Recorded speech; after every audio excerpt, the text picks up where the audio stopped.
On behalf of the National Career Development Association, welcome to the NCDA webinar series. Thank you all for being here this evening.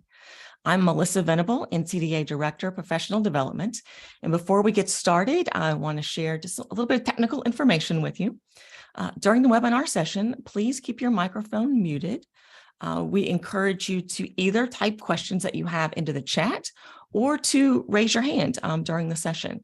Our presenter will address questions as they come and also at the end of the presentation. This webinar is being recorded and the recording link will be available on the NCDA website next week, and I will also email it to you.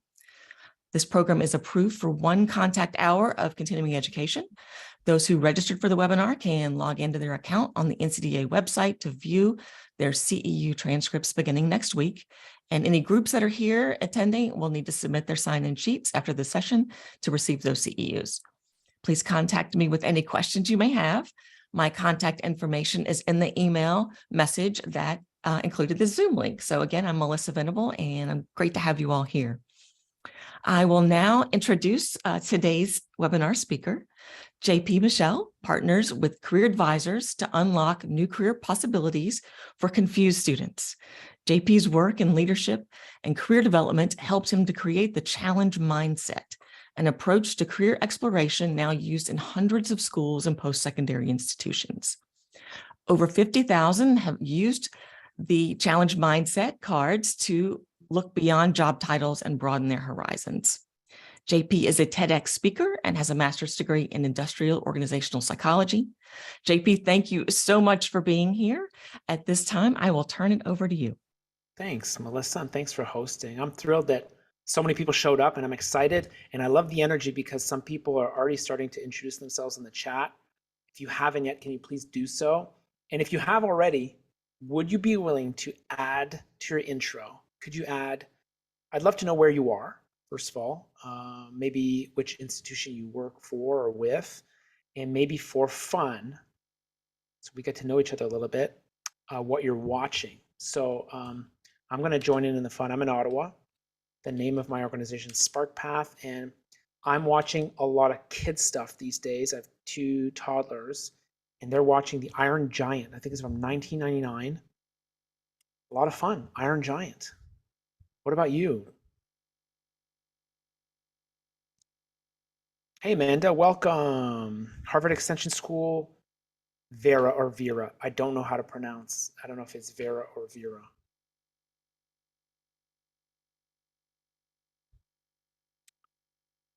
Metropolitan Community College, welcome, Burke. Emily in Paris, that's a famous one, I think, right?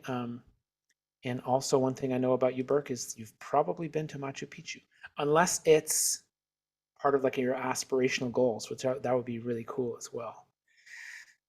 And from 10,000 Degrees in San Francisco, I'm watching Casa de Papel. Yes, I've heard of that too.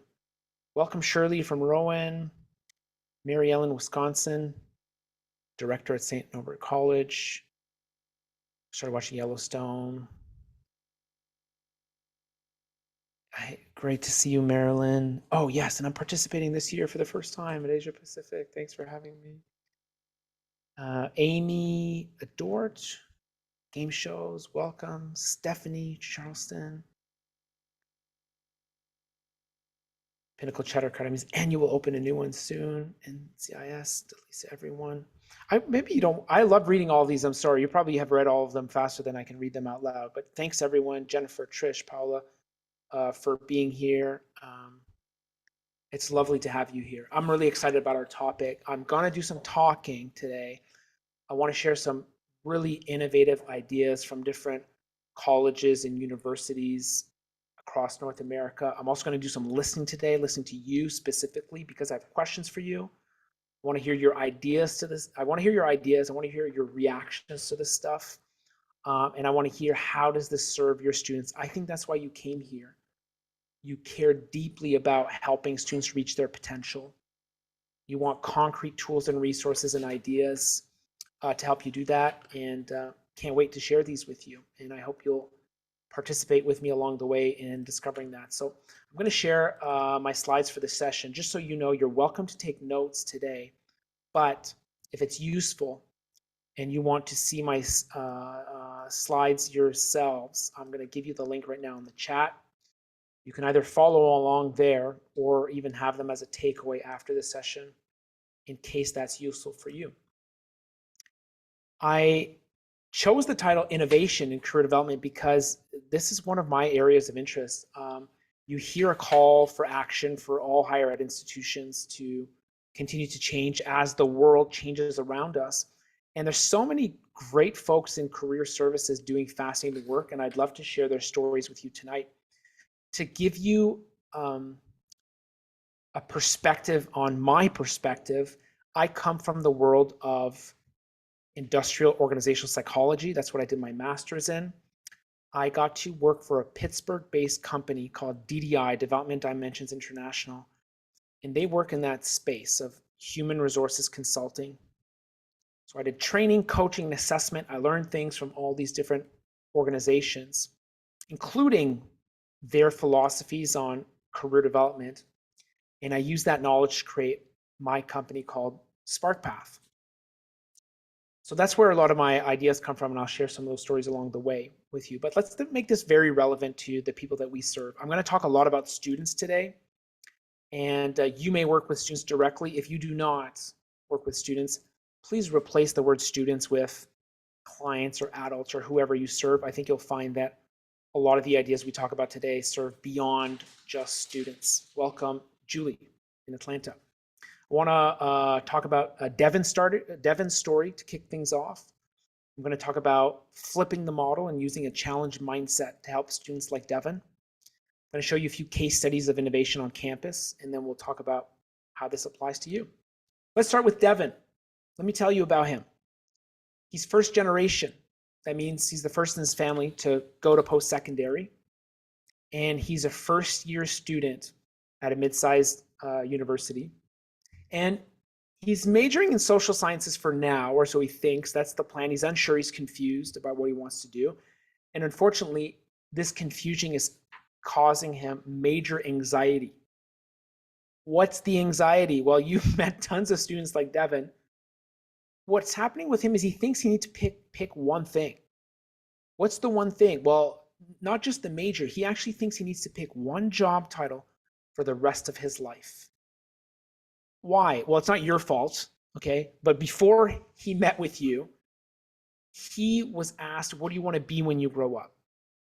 And Devin understood that what that meant was that you needed to pick one job title for the rest of your life. What a disservice. Come on. It's not the world we were living in before. Anyways, it's really not the world we're moving towards now. And, you know, how many job titles does Devin really know? Does he know 20? Does he know 30? There's at least 20,000 jobs out there. And he doesn't know, he only knows a small percentage. So he's missing a starting point for his career reflections. He can't see the bigger picture. Never mind the fact that he can't articulate the connection between what he's learning, his studies, and his career option. Because the only way Devin knows how to explain this is through a very linear path. Let me show you what I mean linear. I studied biology, I become a biologist. That's how things have been explained to Devin so far. And it's doing him a disservice because he can't think of everything that's possible. I hope I'm describing someone that you know or you've met before, because the career advisors that I meet with, this is one of the students that they describe to me. Here's the good news for Devin. It's all going to change because he's going to meet someone like you. In his case, he's meeting someone from career services who's doing a workshop as part of the first year experience program. First year experience, have you heard of this? A lot of the campuses I'm working with have budget, resources, staff, institutional momentum around this concept of first year experience. I'm going to a conference called the First Year Experience Conference at the beginning of February. I've never been before, but I'm going to learn more about this movement. I'll tell you why I'm going later on, but this is why Devin is going to be helped. He's participating in a workshop. And actually, I'd love to know, can you tell me in the chat, on your campus, do you have a first year experience program, workshop, event, seminar, anything? Whether it's connected to career services or not, Can you say yes or no in the chat? We can make it a quick poll. Let's make this interactive. The first 6 people, everyone's saying yes. This is already happening. Yes. Not funded, additional duty. Oh, interesting. Mary Ellen's revamping first year curriculum. Great, good. We don't have one, Jennifer. We have one in the high school I work for. Great. Promise program's closest. Okay, good. Okay, well, that gives us a sense of, in general, Paula says probably not. Okay, here's what Devin is learning in his first year experience workshop. The first thing that happens is that, first of all, in his case, he's lucky, a career advisor is running the workshop, which is nice. And the first thing the career advisor is doing is that they're acknowledging the traditional model of careers that Devin would know. Watch this. This is a microcosm of Devin's experience with careers in high school. He was told first he should pick his favorite class.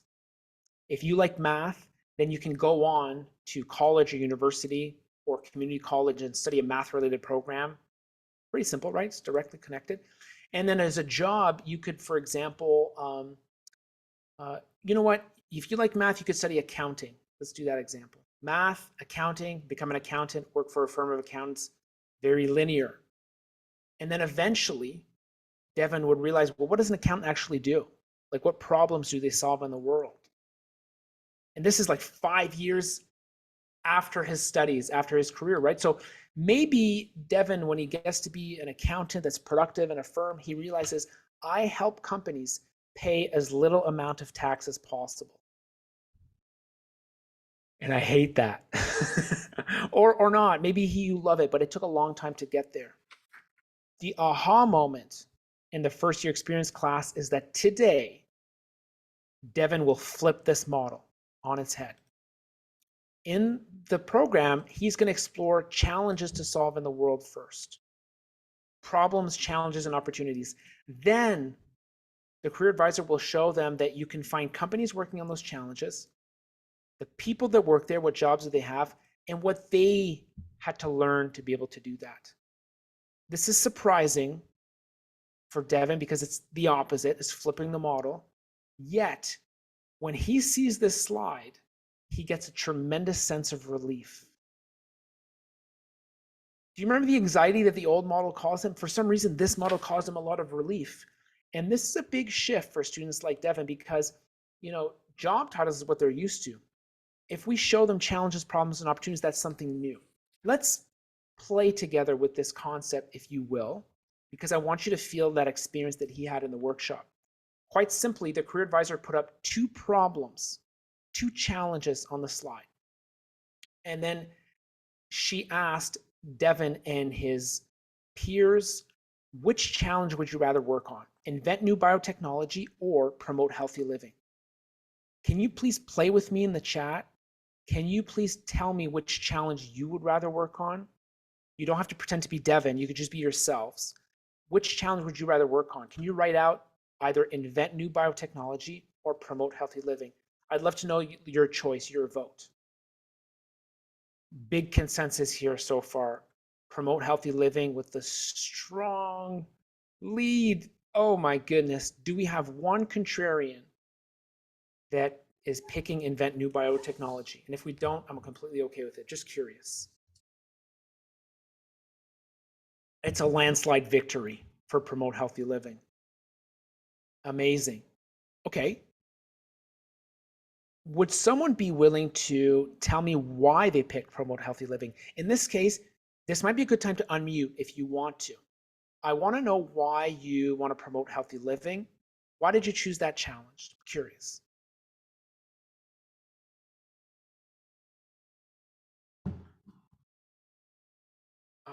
You might feel like I need to give you permission or raised hand. I don't mind unmuting, but thanks, Amanda. hi, it's Amanda. I'm not surprised by this with this group of people because I'm assuming a lot of us are focused on direct connection to people in the moment as opposed to sort of the research kind of aspects of it. So I have a feeling that this might have come up for that reason. I know that's for me. of interest. Yeah, I like your focusing on the people side of it. You made me think of like the Holland Codes, separating the world of work into 6 pieces of the pie, social aspect of focusing on people. It's interesting to listen to folks. If we had a longer conversation, what else would Amanda tell me about herself? You know, like her interests.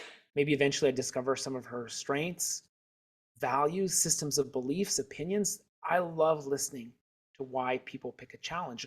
If you ask Devin to do the same thing, he might reveal these elements. This is like the raw data that he'll want to craft his career story eventually. And it can come from choosing a labor market challenge like that one. So thanks for playing. That was round 1. We're moving on to round 2. I want to know your thoughts on 2 new challenges. This time, would you rather improve mental health or design the future of transportation? So again, I'll ask you, can you write out in the chat which challenge you'd rather work on?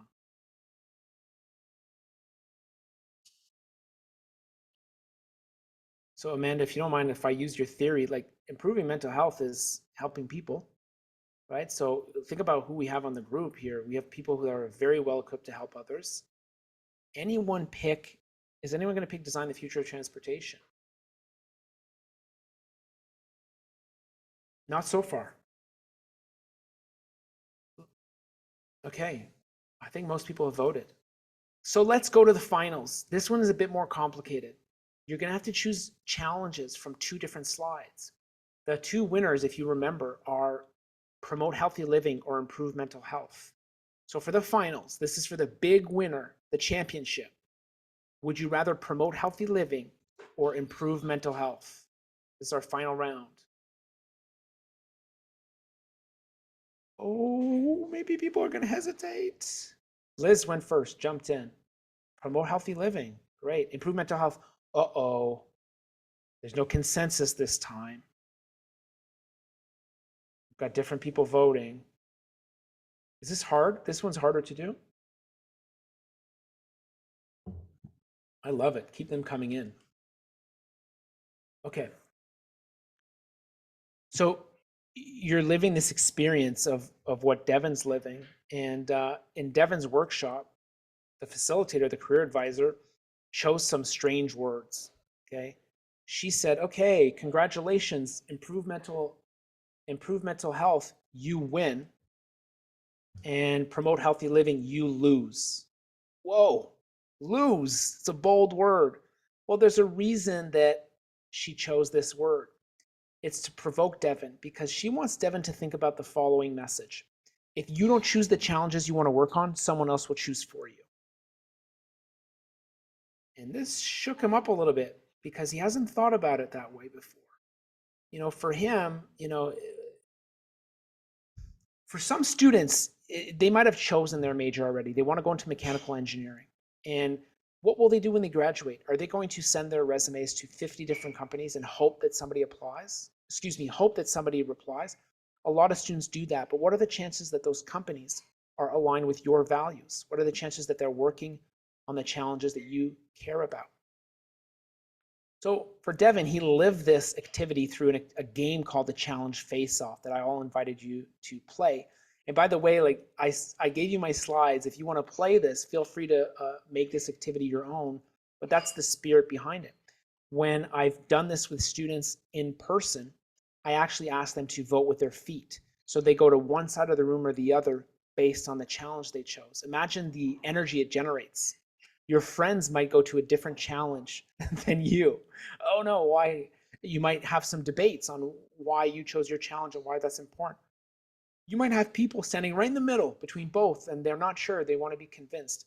It's fascinating to listen to students talk about the challenges they chose because of what they reveal about themselves. And what's also interesting is that we live in a world where if a student searches part of this topic for 1 hour, they can surpass your knowledge about it. For example, they could research a specific part about design the future of transportation and have access to all this information. It's no longer us that has to hold all the information. We have to help them make sense of it. So this is a big shift, right?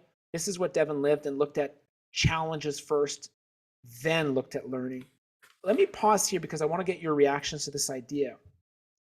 I call this using a challenge mindset, because we started with the challenge first as an opposition to the job title mindset, which is about picking one thing. So I'll say that one more time.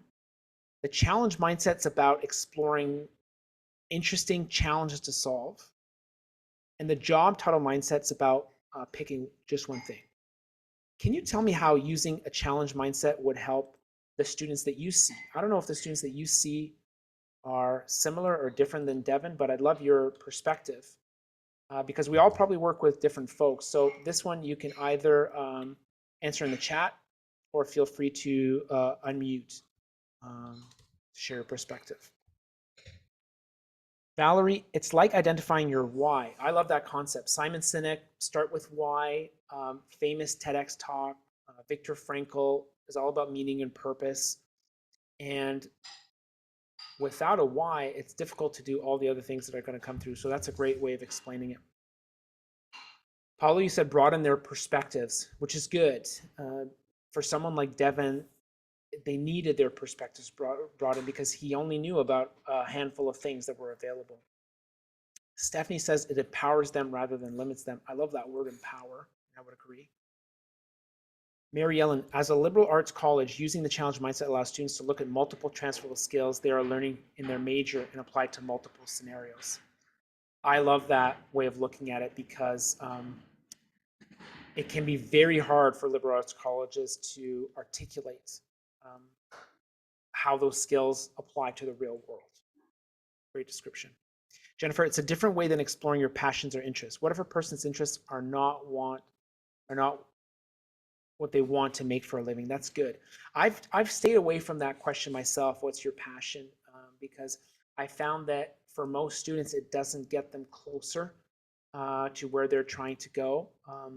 I definitely respect the spirit behind the question. I just find that sometimes it traps them into the same type of thinking as the job title mindset, where they need to pick just one thing that they do. Amanda, it's helpful with my experienced candidates as job titles are limiting and often different company to company.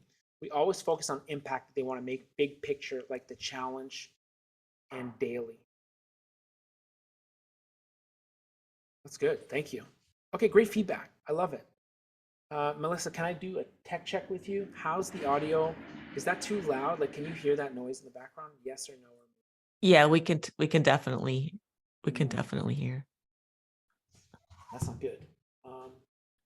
What I'm going to do in 2 minutes is I'm going to move spaces to a more quiet space.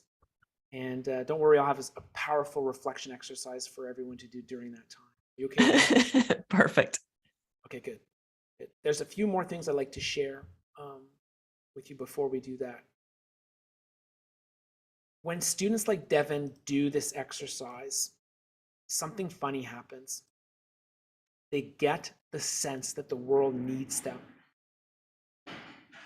This is powerful because a lot of students that we meet with, they feel the opposite. They show up to your workshop, to your one-on-one, they reach out to you because they feel like the world doesn't need them. And personally, I have a different view of the world. I think there's so many challenges, problems, and opportunities to work on. The people at those organizations are desperate for talent. And we need young people to go out and fix that stuff. That's why this is a powerful message. The world needs you. And I think if we share this with students, if we make them feel it, then they will feel empowered, to use the word that you use, Stephanie. Here's one quote that I've read from a student who used this approach. Now I will lead my studies instead of my studies leading me. To me, that's empowerment. It's also very different than the traditional approach. The traditional approach to careers can start with an interest inventory.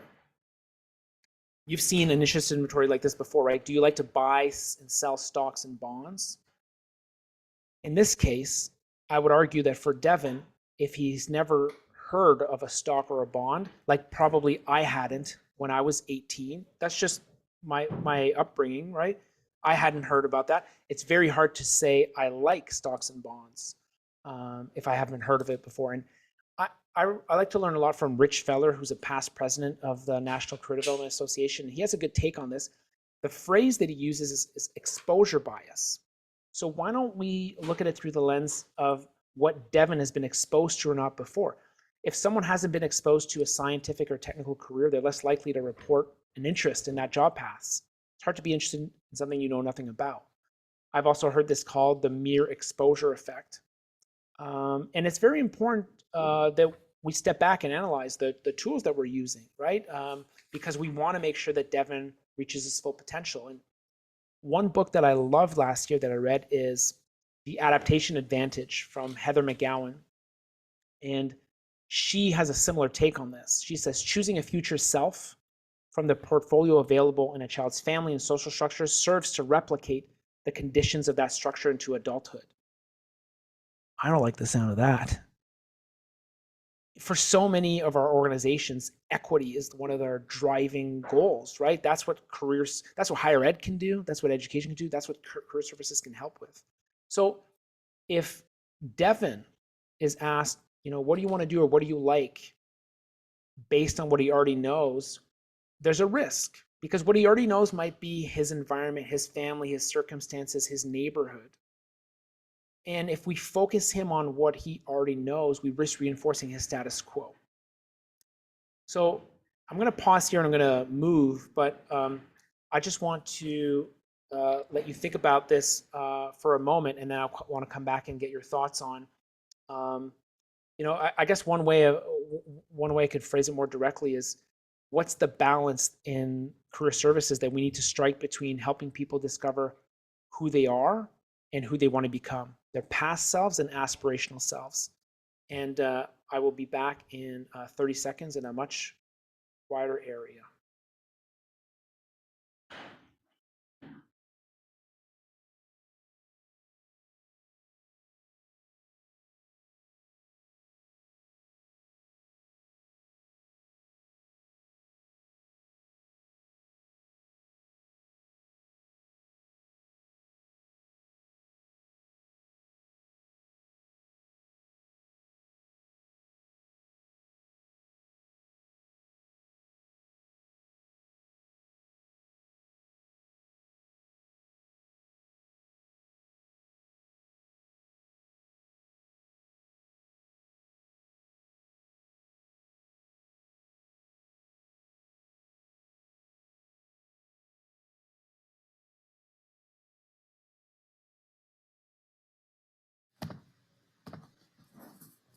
Hey, Melissa, can you still hear me?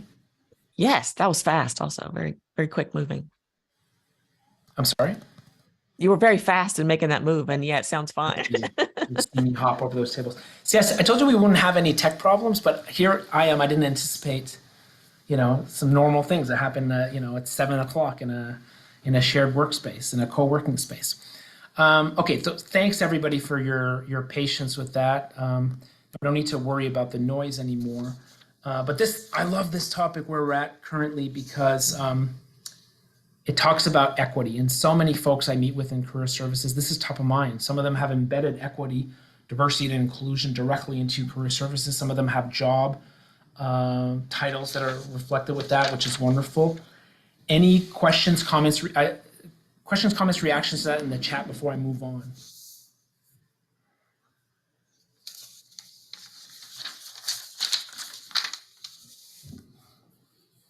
No? Okay. If there are, let me know. I'm assuming you're on the same page as me. If you're not, please tell me. I'm listening. My assumption is that one of your expertise is working with students that come from marginalized groups, disadvantaged backgrounds, difficult environments. Could be anything, lack of parental support, generational trauma. So for these students, our focus should be broadening their horizons, not just looking back on what they know. And there's a connection between what we're talking about when it comes to equity and the topic of this webinar, innovation. I'm assuming your institution is like the institutions that I talk to regularly, and you have your own ambitious goals for diversity, equity, and inclusion. And you know that career development can play a big role in driving those results. To achieve those goals, what will it take? We're going to need to do new stuff, experiment in ways to engage students in modern career development that meets their unique needs. And we know that the old approaches will get us similar results to what we've gotten in the past. So this is why we're keen on innovating, exploring new stuff, trying new stuff. Maybe this is why you're here tonight, because you're exploring that, you're interested in it. So to prepare for the session tonight, I tried something new. I did some exploring on my own. Let me show you what I found. I did something I had never done before. Let me show you. Look at this thing. Now, this is something new that I hadn't seen before. Can anyone tell me what they see? And we're exploring here to set context, like we're exploring something new, never seen before, uncharted territory, so we don't need the right answer here. Just a guess is fine. Tell me what you see. Cute octopus. Yeah, me too, octopus. Tell me more though. Why is it weird? Why is it different? Something underwater. Yeah. I'll tell you what's weird about it. This is art generated by artificial intelligence. It's not a picture, it's art. Yeah, Marilyn, jewels are not found on an octopus. Just a good point. So why is all this weird stuff going on? I find this, number one, beautiful, and number two, mind-boggling. And I'm not sure if you've used these tools before, but there are tools online. One of them is called DALL-E, and I'll give you a link for it also. But you input words, and then it generates the art for you. So in this case, the words are Caribbean dream, purple, beautiful octopus swimming inside a golden small aquarium surrounded by tiny microbes. And then surreal is the style. And boom, that was made. So I thought, I'm going to try something new. I'm going to do something myself. So I thought, I'm going to practice 21st century artist skills. Here's what I made. I don't know is it me that made this or is it the AI that made this? That's really unclear. I don't think I could put my name down as the author for this image, but let me show you the mechanics of this. Watch, I'm going to click the link because I linked it to my art. And this was the prompt I used to generate this art. Utopian vision of the future of work set in 2070, highlighting the use of technology, creativity, workers, uniforms, futuristic. You see the words I used here? By the way, I did this several times, fine-tuning, changing. I didn't like what I saw. I liked what I saw. I changed it. And I used a tool called DALL-E to be able to do this, by the way, which you have the link for in my slides if you want to play with yourselves. What this example highlights is the power of artificial intelligence and how technology is evolving. The power of AI is creating huge ripples that causes big changes in the professional world. That's where we're sending Devin. We're sending Devin out to the professional world, and things are changing. For example, here's a prediction. AI's capability to create almost any image with just a few words will change human creativity. This is not just art that's changing, it's also GTP. You might have heard about or used GTP. If not, it's worth 5 minutes of your time. That's one technology change. Technology changes happen everywhere. It could happen to the hiring platforms that Devin will need to use to be able to be onboarded to a new company. It might change the skills that Devin will need to use when he's in the workplace. All these changes are invitations for us to innovate. And why would we bother? It's because we want to introduce changes and innovate in our career services teams. We want to update our career services offer to offer more. I've talked to you about artificial intelligence. We could spend time talking about building a metaverse, a whole universe online. We could spend time talking about trends in longevity, changing attitudes and cultural practices. The fact that all of this is not only happening, but it's happening faster and faster, that's what an increased pace of change means, has huge implications for us as career services. Let's do one for longevity. Today, half of kids under the age of 5 will live to be at least 100 years old. I have 2 kids. My son's 4, my daughter's 2. it's likely that they reach that age. So they might work for 60 years instead of 30. What if they have 30 jobs during that time? This is a different career trajectory than the traditional one, and it's going to require a different approach. And it's a fair question to ask, how prepared are we at the moment to do this? And given this huge need for innovation, there was a recent publication that was created to help career services think about these big issues. It's called Mapping the Future of Undergraduate Education. And it's a powerful text because it has a lot of different voices.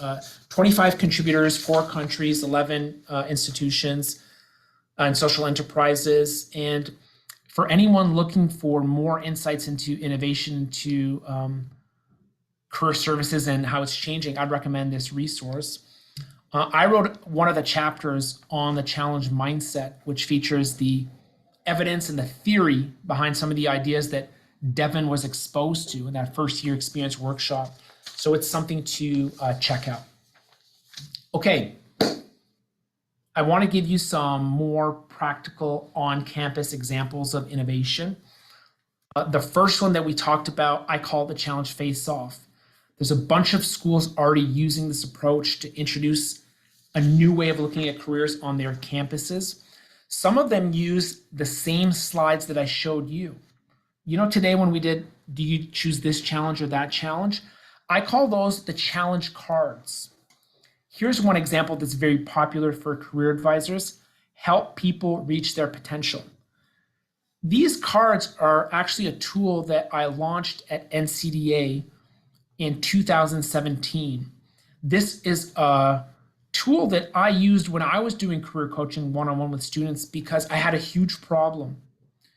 The students were obsessed with job titles, just like Devin. They thought they needed to pick one thing. So I needed to snap them out of it, not theoretically. Today, you and I are doing this theoretically as career development experts. We're talking about the big moving pieces. I wanted to do it experientially, quickly, in a fun and engaging way with students. That's why I made this deck of cards.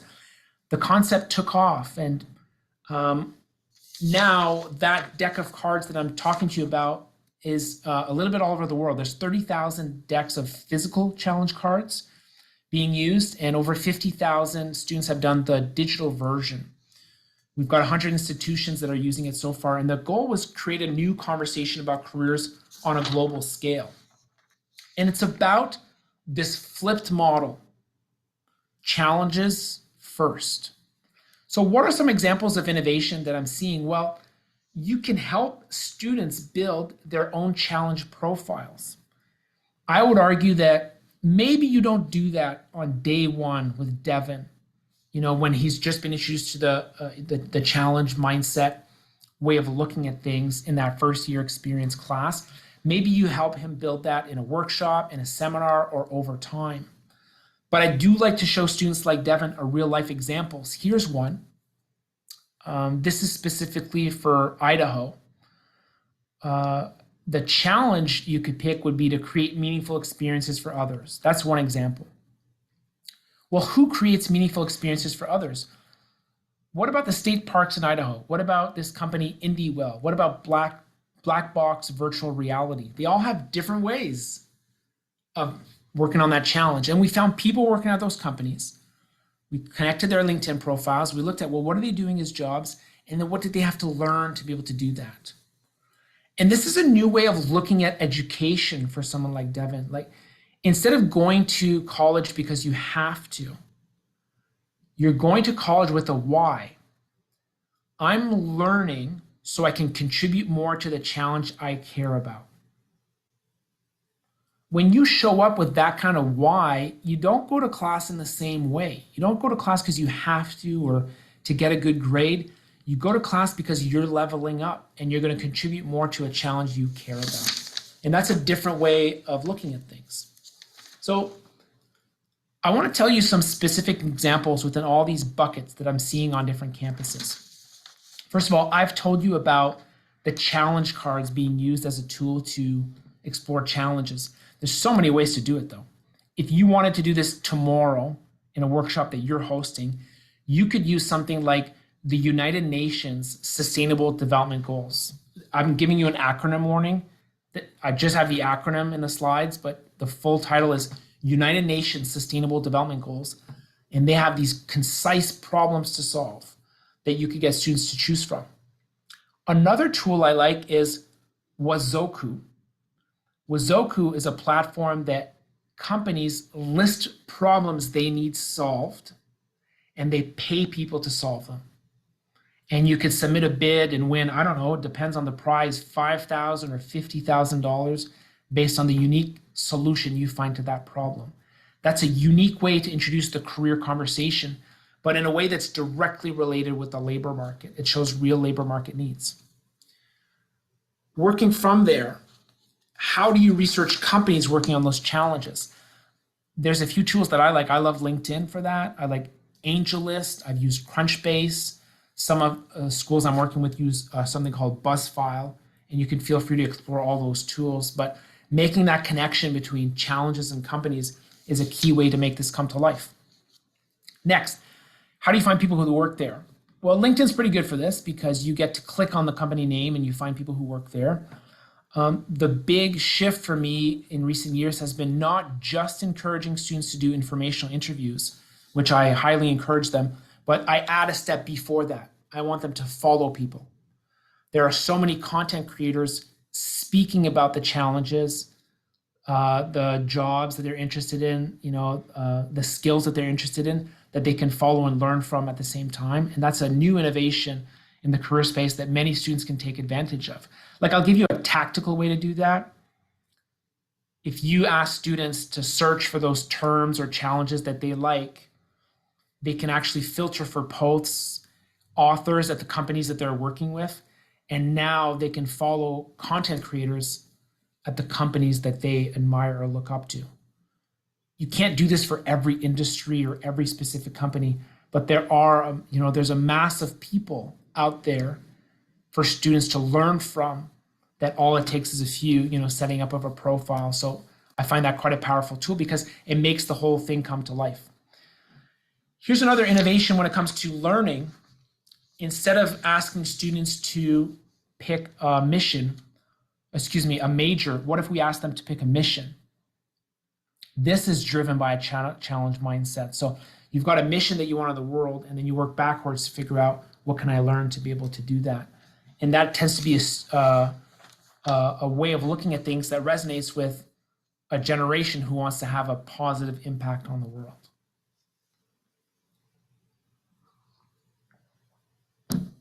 Back to our confused students, the University of South Florida ran an event that I thought was quite innovative as well. They took their major expo where they invited 400 students that were in high school and 400 undeclared students. And can you guess like the traditional format for the major expo? Imagine a big room, and at the outside of the room, you've got tables and all the academic disciplines are represented: psychology, business, sociology, etc. But here's the innovation. Before the major expo, every student chose challenges they wanted to solve. And then when they showed up, they visited the different academic departments and asked, listen, I want to protect society from crime. How can you help?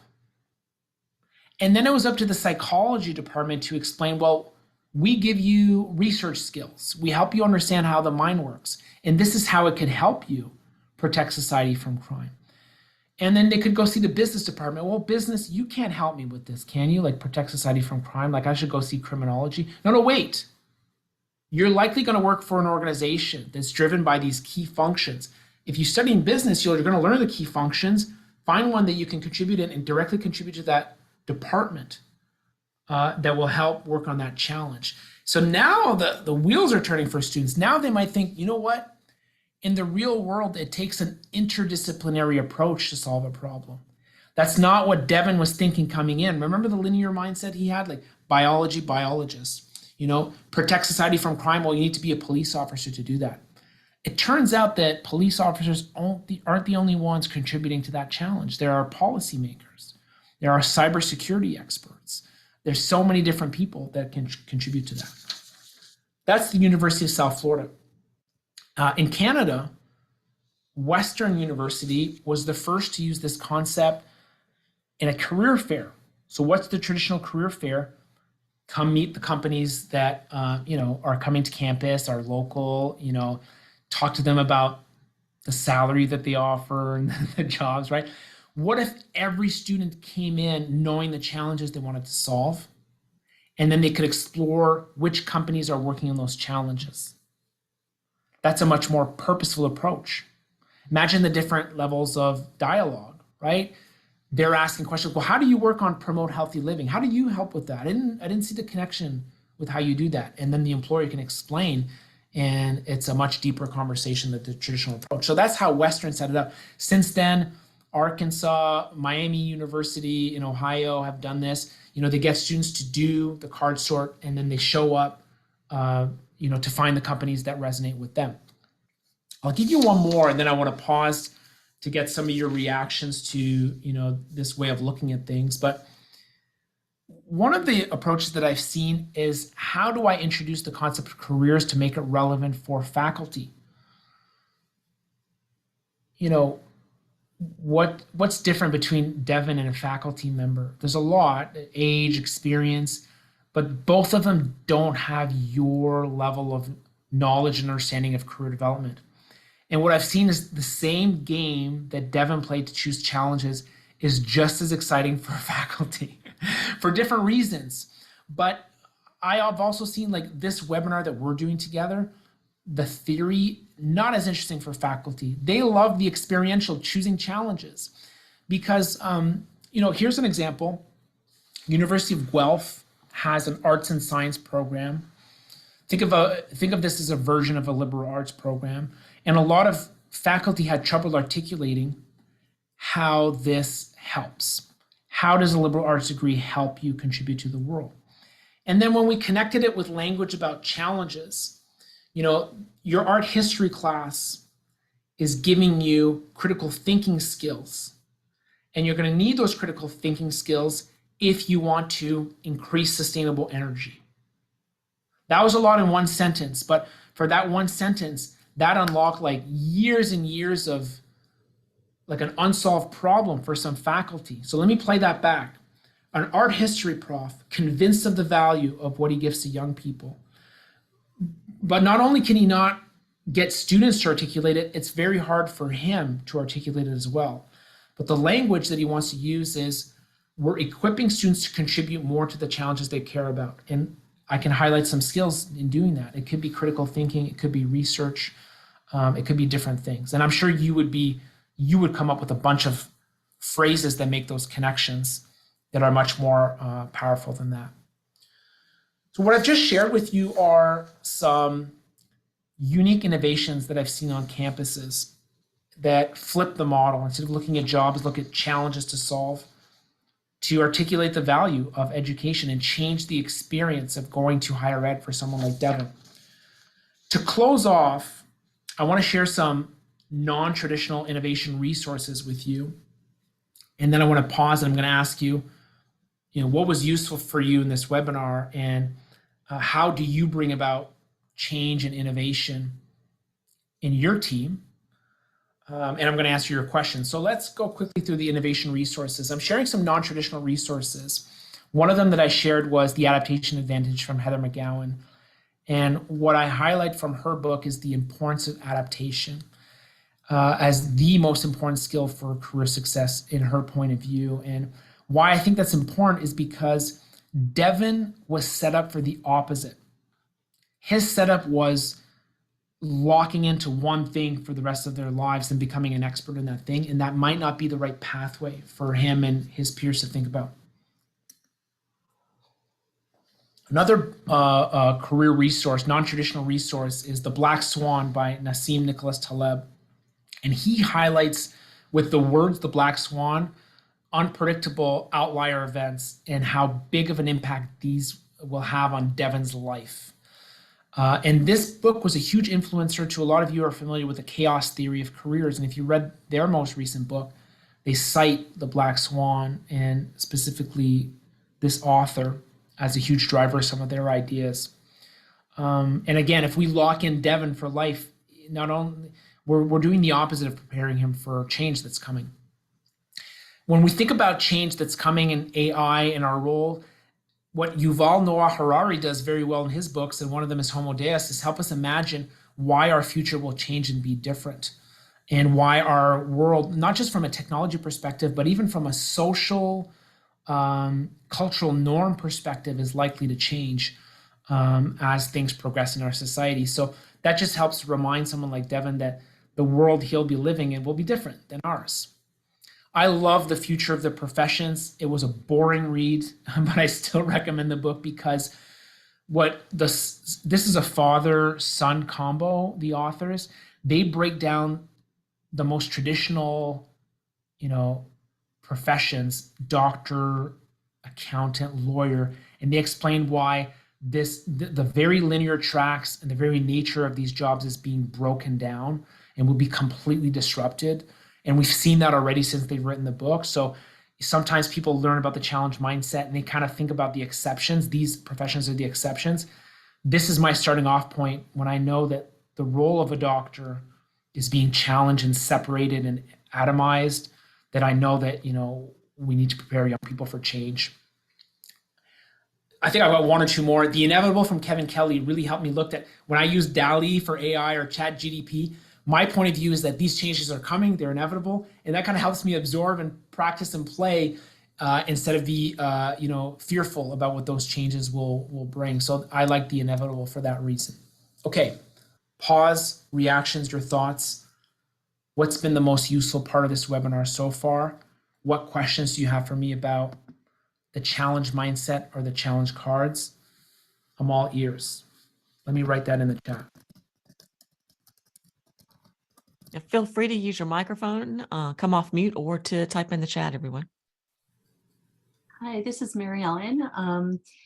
For me, the most beneficial piece of this, with utilizing the challenge mindset, is that it can actually change multiple stakeholder perspectives, because we have students coming to our colleges with the parental perspective that there's just a one-to-one correlation between what a major and what a job can be.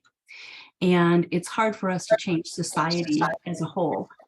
And so along those lines, to do a challenge mindset of helping students think about those larger questions about that influence that they want to have, from our perspective as a liberal arts institution, it also helps us incorporate the concept and the idea of vocation and how to purposefully live out vocation in a multitude of settings by identifying that higher level question. Higher level question. I like that. I like how you said one-to-one correlation. I call it a linear mindset or a job tunnel mindset, but there's a lot of clarity and there's something to visualize there. One-to-one correlation with a major. That's well said. I haven't mentioned parents yet, and you added that as a stakeholder. Huge stakeholder. Think about the evidence-based impact that parents have on students. Just how I said that, the faculty can play this game. I've seen institutions do this on parent nights, and when parents visit, they do the same activities because they need to change the hearts and minds of parents as well. Thanks for bringing them up because they're a really important stakeholder in this conversation. Stephanie, you said examples of how others implement the challenge mindset process. Good, I'm glad that was useful.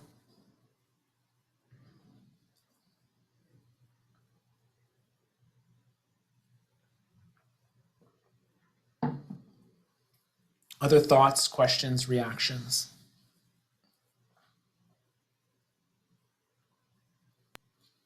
I liked the idea. This is Amanda. Hi. I liked the idea of leading with, of the possibility, I should say, of leading with the mission or the challenge that you want to face and asking the company how they work on it. I think we do take that approach sometimes when we're telling people how to handle networking conversations one-on-one, but doing it with the larger area and having the companies make the case for their mission is helpful, as opposed to the mission on their website. Yes, that is a great place to look. About Us page, the mission. But I think what you hinted at is that some do a very poor job of it. The mission is generic, but some do a great job of it. They really make their work come to life with an accurate description of the impact they have on the world and the problems they're trying to solve. And I think I'd love to hold them more accountable. That's one dream for me, is to offer that as a more in-depth tool. Like right now, the challenge cards, the activity, it prompts great reflection. And then when we ask students to go out and research and find the companies that are working on the challenges they care about, they find that difficult. And it is, because they've never done it before. But I wish we would give them more options, more examples of companies. Just like I did on that slide with Idaho, I'd like to add those resources to help support students with concrete examples. And I'm just going to read some comments. Jennifer, is there a master list of challenges? That's what I did for years. I looked for master lists of challenges. And Jennifer, if you email me, I can send you examples. I found all these lists of from the nonprofit sector, and that's what I used to build the challenge cards. And I encourage you to do the same thing. Go out and look at these lists. What are people saying? What's most important? Start looking for common themes. I also like the idea of inviting students to create their own challenges. That's very empowering to say, listen, I just showed you 4. What would you add to this list? Like, what's a challenge you care about? And that really resonates with some students. Lynn, improving our world, addressing inequity, that's great. Paul, still digesting, thinking of ways to conversation with students, that's great. Valerie, consider digital format, is there a yearly fee? Yeah, that's how I set it up, Valerie's with a yearly fee for universities. And I wanted to say, as a thank you for people participating today, in this form, I'm gonna do a giveaway for a deck of challenge cards. If any of you are interested in using like my version of the tool, you're welcome to fill out this form. I'm also gonna ask you for feedback today, like what you liked and what I could do differently to be a better presenter. I'm gonna send it to Melissa to show like, hey, here's how we did today. And I'm also gonna give away a deck of challenge cards if you wanna try, my way of doing things. Bert, you've done this way of thinking before, really cool, but you haven't connected with companies, people, and jobs yet. Great. Well, I'm excited for you to do that, to try that. So I know we're 1 minute away from our stop time. A few things I want to say to the group, and then I'll pass it back to you, Melissa, in case we need to do some housekeeping to close. Huge thank you for you coming out here. If it's the evening for you or the middle of the day, I appreciate you investing the time. My mission is helping students reach their potential and helping them prepare for meaningful work. And it only happens because folks like you make these ideas come to life with your students. So I'm really grateful that you made the time. And I'd love to stay in touch if any of you want to chat further. My email address is jp@mysparkpath.com. I'm happy to answer questions. But again, a big thank you for coming, and I hope we can stay in touch during the year. I'll be in person at the NCDA conference in Chicago if any of you are thinking of coming, and maybe we can meet in person there. Melissa, thanks for your time and energy to set us up for success. Oh, it is my pleasure, JP. Thank you so much for being here this evening and sharing the challenge mindset and cards with us. I think we all picked up some new resources to take with us and some things to think about. Thank you all for attending. Reminder that this is recorded, and so I'll be sending out a link to the recording after the session. Let me know if you have any questions, and have a great night. Thanks, everybody. All the best.